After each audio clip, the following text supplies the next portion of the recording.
दोस्तों क्या हुआ जब एक शख्स ऐसे मुल्क का पासपोर्ट लेकर एयरपोर्ट पर पहुंच गया जो मुल्क अभी इस दुनिया में एग्जिस्ट ही नहीं करता। और क्या हो अगर कोई टाइम ट्रेवल करके अपनी $800 को सिर्फ 14 दिनों के अंदर 350 मिलियन डॉलर्स में कन्वर्ट कर दे। और क्या आप जानते हैं कि कैसे एक शख्स टाइम ट्रेवल करके 1950 से 2006 में पहुंच गया था। वेल आज की इस वीडियो में मैं आपको टाइम ट्रेवल के रियल इंसिडेंट्स के बारे में बताने जा रहा हूं। तो शुरू करते हैं अपना काउंटडाउन। एंड्रयू कार्लसन दोस्तों मार्च 2003 में 44 साल एक शख्स जिसका नाम एंड्रयू कार्लसन था, इसने स्टॉक मार्केट में ट्रेडिंग करने के लिए $800 इन्वेस्ट किए। वैसे तो बहुत से लोग स्टॉक मार्केट में पैसा इन्वेस्ट करते हैं और कई गुना प्रॉफिट हासिल कर लेते हैं, लेकिन इस बंदे ने सिर्फ 14 दिनों के अंदर हाई मार्जिन ट्रेड्स करके $800 से 350 मिलियन डॉलर जनरेट कर लिए। ये न्यूज इतनी शॉकिंग थी कि आग की तरह हर तरफ फैल गई। और जब FBI को इसका पता चला तो इन्होंने फौरन एंड्रयू को अरेस्ट कर लिया। इनका ख्याल था कि शायद इस बंदे ने कोई बहुत बड़ा स्कैम किया है या इनसाइडर ट्रेडिंग की है, क्योंकि इतने शॉर्ट टाइम में इतना पैसा बनाना ऑलमोस्ट इम्पॉसिबल है। एनीवे जब एंड्रयू से पूछा गया तो इसने FBI को बताया कि इसे एग्जैक्टली पता था कि स्टॉक मार्केट कहां जाएगी। सो इसने अपने पैसे इन्वेस्ट करके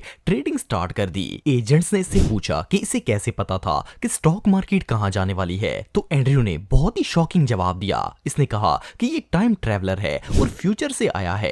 इसका कहना था कि जिस दुनिया में ये रहता है वहां इस वक्त सन 2253 चल रहा है और वो लोग इनसे 250 साल आगे हैं, इसीलिए इसे इन ट्रेड्स का पहले से ही पता था। खैर FBI को इसकी बात पर यकीन नहीं आया और इन्हें लगा कि ये स्कैम छुपाने के लिए झूठी एक्सप्लेनेशन दे रहा है। वेल किसी ने इसका यकीन नहीं किया और इसे कोर्ट में पेश करने का फैसला किया गया। लेकिन जब FBI के एजेंट्स ने एंड्रयू पर केस बनाने के लिए इसकी इन्वेस्टिगेशन की तो पता चला कि ये बंदा किसी डेटाबेस में एग्जिस्ट ही नहीं करता। इसके फिंगरप्रिंट्स रन किए गए पर इनका कोई रिकॉर्ड नहीं था, ना ही इसकी कोई फैमिली थी और ना ही किसी को पता था कि ये शख्स आखिर है कौन। बस इतना ही पता चल सका कि इसने 3 महीने पहले एक घर रेंट पर लिया था और इसमें रहना स्टार्ट हो गया और स्टॉक मार्केट में ट्रेडिंग की। FBI के इन्वेस्टिगेटर्स ने जब ये रिकॉर्ड देखे तो वो सब शॉक हो गए। खैर इसने FBI से कहा कि अगर वो इसे छोड़ देंगे तो वो इन्हें ना सिर्फ ये बताएगा कि उसामा बिन लादेन कहाँ छुपा है, बल्कि इन्हें एड्स का इलाज भी बता देगा, क्योंकि जहां से ये आया था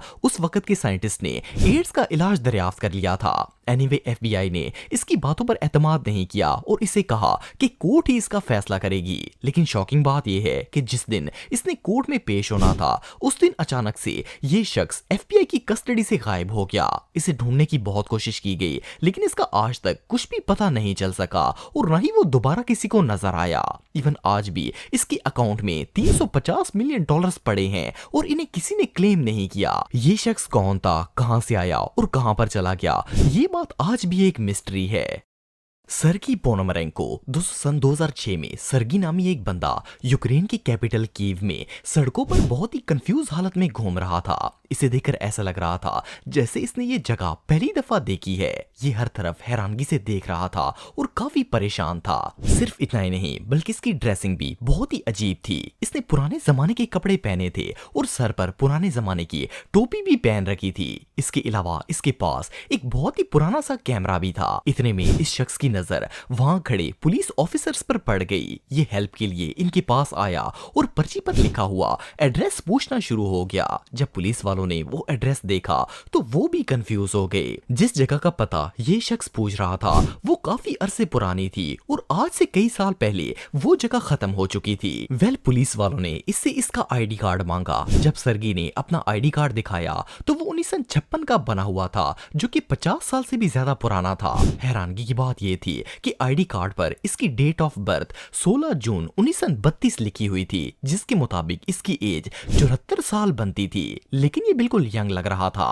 पुलिस को ये बंदा बहुत ही सस्पिशियस लगा, इसीलिए वो इसे इन्वेस्टिगेशन करने के लिए पुलिस स्टेशन ले गए। खैर जब इससे सवालात किए गए तो इसने बताया कि ये साल 1956 में रहता है, इसकी उम्र 24 साल है और ये एक फोटोग्राफर है। इसने बताया कि ये अपने घर से कैमरा लेकर निकल रहा था, तब अचानक आसमान में इसे कोई स्पेसशिप नजर आया। इसने जब इसकी तस्वीर खींची तो उससे एक रोशनी निकली और जब ये रोशनी खत्म हुई तो ये शख्स यहाँ पर पहुंच चुका था। इवन इसके पास जो कैमरा था इस पर यशिमा फ्लेक्स लिखा हुआ था। यशिमा फ्लेक्स जापान की सबसे पुरानी कैमरा बनाने वाली कंपनी थी और ऐसे कैमरे अब बहुत ही रेयर हो चुके थे। सिर्फ इतना ही नहीं बल्कि जब इस कैमरे की रील्स को चेक किया गया तो पता चला कि वो तस्वीरें 1956 में खींची गई थी। यहाँ तक कि इन तस्वीरों में जो शहर और गलियां नजर आ रही थी वो आज से 50 साल पुरानी थी। खैर पुलिस को इस पर फिर भी यकीन नहीं आया और इन्होंने इसे एक रूम में लॉक कर दिया ताकि अगले दिन इससे मजीद इन्वेस्टिगेशन की जा सके। जिस कमरे में से लॉक किया गया था वो हर तरफ से कंप्लीटली सिक्योर था और वहां से बाहर निकलने का कोई रास्ता नहीं था। लेकिन जब सुबह ऑफिसर्स ने वो रूम खोला तो सरगी रूम से गायब था। ये शख्स रातों रात अचानक रूम से गायब हो गया और कोई नहीं जानता था कि ये कहां चला गया। लेकिन बात यहाँ पर खत्म नहीं होती। पुलिस ने सरगी के गायब होने के बाद 1956 के रिकॉर्ड चेक किए ताकि पता चल सके कि ये शख्स आखिर था कौन। जैसे ही इन्होंने रिकॉर्ड्स चेक करना स्टार्ट किए तो इन्हें पता चला कि सरगी नाम का ये बंदा 1956 में लापता हो गया था और इसकी फैमिली ने पुलिस स्टेशन में इसके मिसिंग होने की रिपोर्ट भी लिखवाई थी। पुलिस के रिकॉर्ड में ये शख्स अभी भी लापता था। एक्सपर्ट्स का मानना है कि सरगी टाइम ट्रेवल करके 1956 से 2006 में पहुंच गया था और अभी भी ये बंदा कहीं ना कहीं टाइम के अंदर ही फंसा हुआ है। बहरहाल जो भी हो इसकी ये स्टोरी रियली बहुत मिस्टीरियस है। Man from torrid. दोस्तों जुलाई 1954 में जापान के शहर टोक्यो के एयरपोर्ट पर एक शख्स लैंड हुआ। ये देखने में यूरोपियन सिटीजन लग रहा था। इसने काफी डिसेंट कपड़े पहने थे और इसके पास अपने पासपोर्ट डॉक्यूमेंट के अलावा कोई सामान नहीं था। जब इसने अपने पासपोर्ट पर स्टैंप लगवाने के लिए दिया तो एयरपोर्ट ऑफिसर्स इस बंदे का पासपोर्ट देखकर शॉक हो गए। इसके पास जिस कंट्री का पासपोर्ट था इसका नाम टॉरेट था और टॉरेट नाम का कोई भी मुल्क कहीं भी एग्जिस्ट नहीं करता। ऑफिसर्स ने इससे पूछा कि ये कौन है और कहां से आया है तो इसने बताया कि वो एक बिजनेसमैन है और बिजनेस ट्रिप पर टॉरेट से जापान आया है। जब ऑफिसर्स ने इससे बताया कि टॉरेट नाम का कोई भी मुल्क दुनिया में एग्जिस्ट नहीं करता तो ये कंफ्यूज हो गया। इसने ऑफिसर्स को बताया कि वो पहले भी 2 दफा जापान आ चुका है।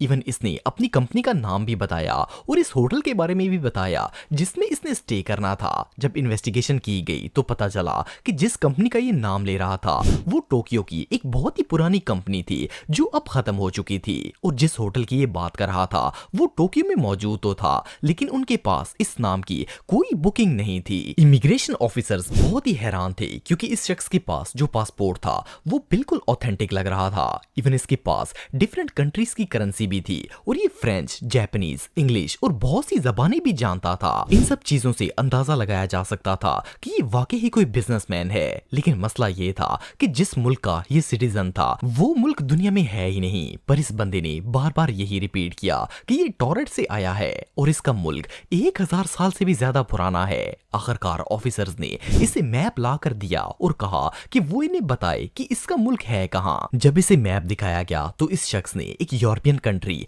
एंडोरा को पॉइंट आउट करते हुए बताया कि ये इसका मुल्क है। लेकिन वो कंफ्यूज था कि मैप पर इसके मुल्क का नाम एंडोरा क्यों लिखा है। खैर ऑफिसर्स ने इसे अपने कस्टडी में ले लिया और एक कमरे में बंद कर दिया।